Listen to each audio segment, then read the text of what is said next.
Why primitive people never starved to death, even in the harshest winters. Can you imagine?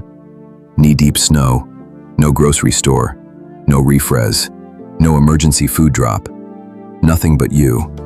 A stone knife and a winter that wants you dead.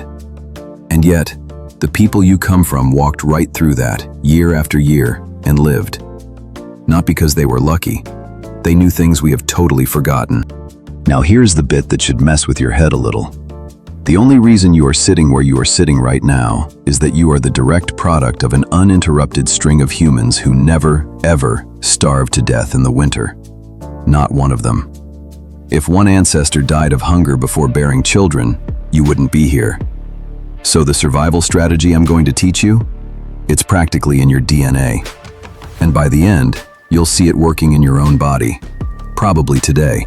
Now, you've likely heard that ancient winters were basically endless, agonizing starvation. People digging in the frozen dirt, looking for a berry. That is the cartoony version. And that's wrong.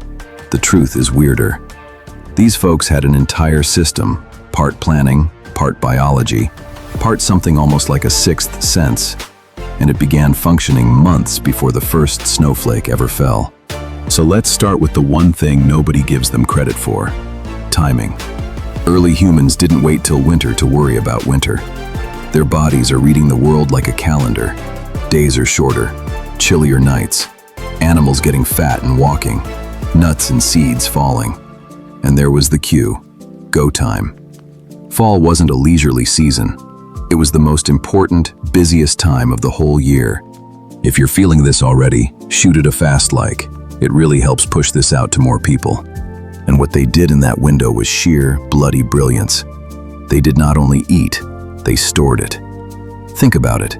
No fridge, no freezer, no tins. So how can you protect meat from going bad? Good. Let the winter do the work. In chilly climates, they buried meat behind rocks and ice, turning the frozen ground into nature's freezer. Fish cooked over slow fires till it turned hard and lasted for months. Berries were dried in the sun. Fat got rendered down and stowed away, since fat was gold, the most concentrated energy on the world. But this is where things become really creative, because this is the bit that differentiates surviving from thriving. They devised a snack suited for exactly this.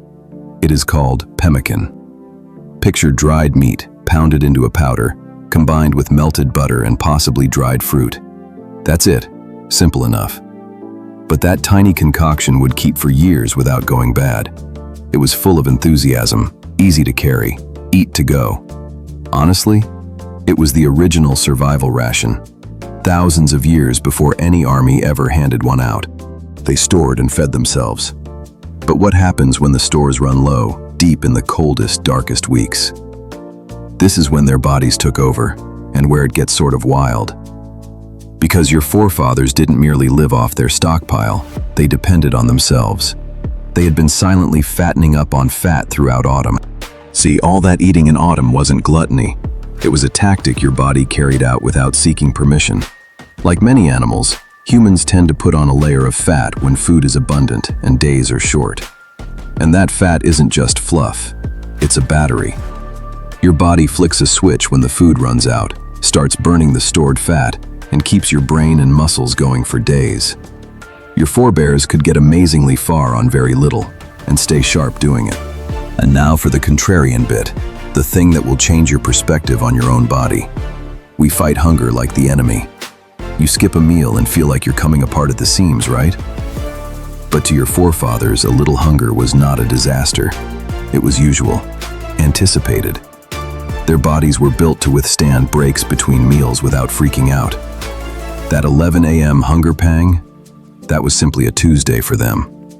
Their whole system was based on the inflow and outflow of food, and it lived on the rhythm. Quick question, be honest. Have you ever noticed you actually think more clearly when you're a little hungry? Sharp, more precise, kind of restless? Because that's not random. Leave a comment below and tell me.